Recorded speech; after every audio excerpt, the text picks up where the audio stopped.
Did they know what they were getting into? So we've told you about how we're marketed and how it is very deliberate and very effective and how it's not in our best interest. We've told you about how we've been taught since the time we're small to mismanage money and to do what the world says and not what God says. So now how do we get out of the trap?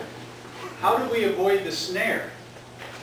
Well, we're going to show you some very practical things. Deb already showed you some very practical things on how to start reducing your spending at the grocery store. But it really does start with our heart. It has to start there. Our hearts have to change. Because if our hearts don't change, nothing changes. And in order for us to develop healthy habits, that's what has to happen. And see, when we are willing to change our heart, then we can change our habits. How is it that Deb was able to save $300 a month? It's because her heart was ready to do it. It didn't happen because she wished it to happen. It happened because she developed a habit, right, that led to that savings. It would have been very easy for her to say, you know what, that's just too much work. I don't think I want to work that hard. I think I would rather do something else with that time. I'd rather watch TV. I'd rather go play golf. I'd rather go fishing or what. I'd rather read a book, a novel. It took a habit that she had to develop, and it started with her having a right heart. And when we develop those habits, we can change our outcomes. So change your heart, that can change your habits, and that can change your outcomes.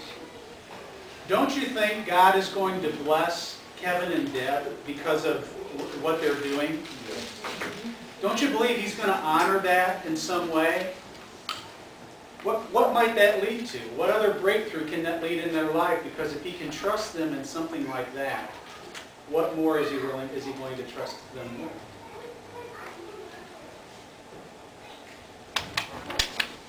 Now, just because our hearts change for the moment, we have to get away from the lifestyle we're in.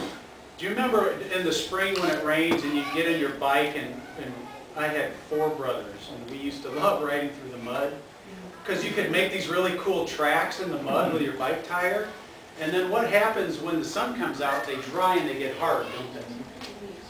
And what happens when you've got a deep rut and you're riding your bike right alongside of it? Bump in it.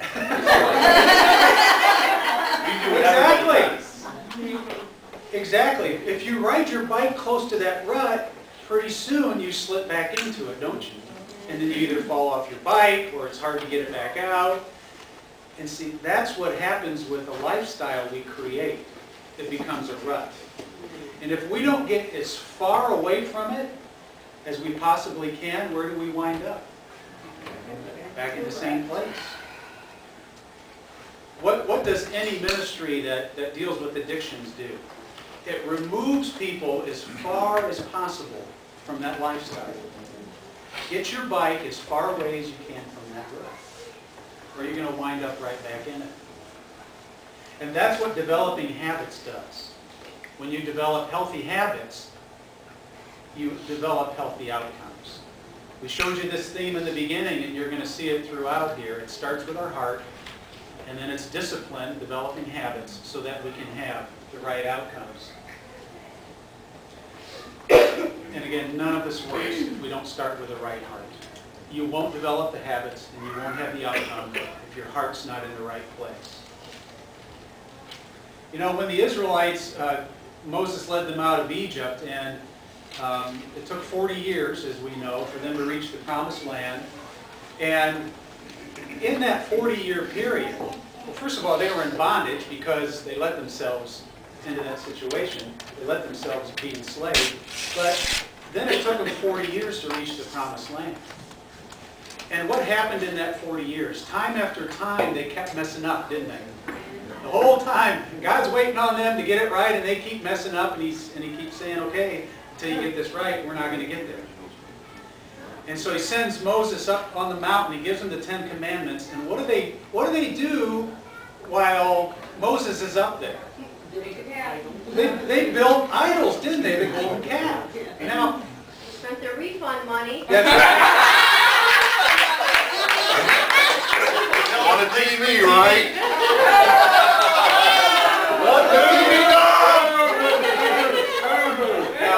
And then you get the financial. but think about this. If you are a parent, would there be any bigger offense to you for your child to say, I don't want you, and to start worshiping something else? Would there be any bigger betrayal? No. But that's what the Israelites did. I mean, Moses is up there and God's talking to Moses and saying, I'm going to give you the way to live your life. And his people are down in the valley building idols. At that point, wouldn't you want to just wash your hands of the Israelites if you're God and say, I'm done?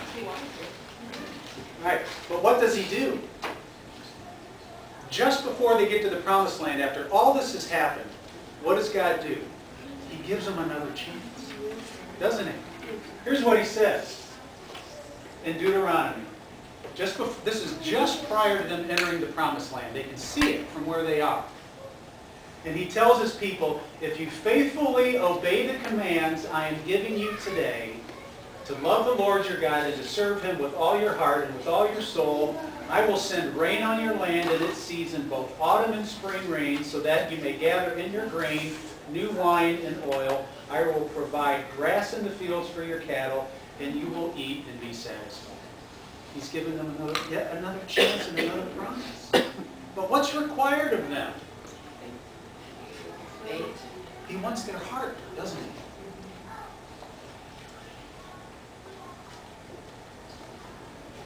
And he wants them to obey the commands. He wants them to develop healthy habits. It's like when you tell your kids, we just beg our kids, just do what I say, because it's in your best interest. So he's telling them, obey me with all your heart. Obey my commands. And what's he going to do? He's going to provide. And he'll be satisfied. God will satisfy our needs. You see, we've got this idea, don't we, that we know better than God. We've got this idea that we have to have this in our life to be happy. That we're not going to be satisfied with what God provides. But think about this. God created us, right? He gave us our emotions. He gave us everything. And if you are the creator of something, don't you think that you've also given it instructions on how to be happy? How can God create us and then us have our own idea, an idea better than Him on what's going to make us happy? See, we're searching throughout our lives to be happy, to fill our lives with all this stuff. And God's saying, obey my commands and I will provide for you. I will make you happy. So we have to change, folks. Paul writes in Romans, do not conform any longer to the pattern of this world, but be transformed by the renewing of your mind. Then you will be able to test and approve what God's will is, His good, pleasing, and perfect will. We have to be transformed by the renewing of our mind. And how do we do that? Through the reading of His Word. The power to change is not within us, but rather in His Word. We have to overcome our Adamic, which is a stem, the root word is Adam. We have to overcome our human nature. You know, we have to understand that we're not able to do this ourselves. Haven't we proven by living in this world that we can't overcome it on our own? Look at the mess we're in as a country. Our government's idea to solving the economic crisis is to get us further into debt. Haven't we proven that we can't do this on our own? And again, our heart has to change first, but then our mind has to be renewed. It's not enough just to say, okay, God, you know what, you're right. From this day on, I'm going to do better. We can't just, it's not a one and done. It's not come to the altar once, confess it, and then things are better from here on out. because the influence of the world is still coming at us on a daily basis. That's why Paul says, renew your mind. Renew your mind.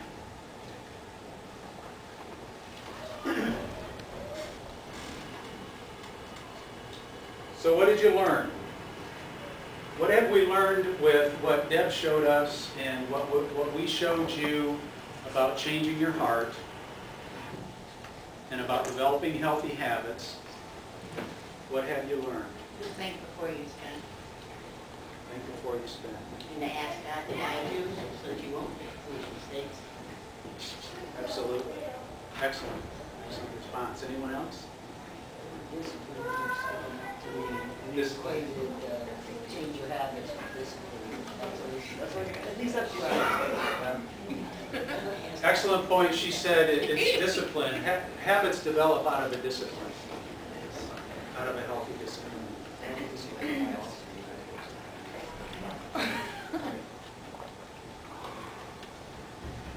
Here's a cold reality.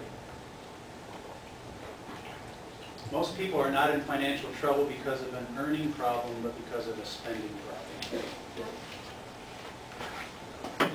Again, that's those things that we're not willing to give up in our lives, right? I'm already doing the best I can. Well, are we really? It really is a spending problem, not an earning problem.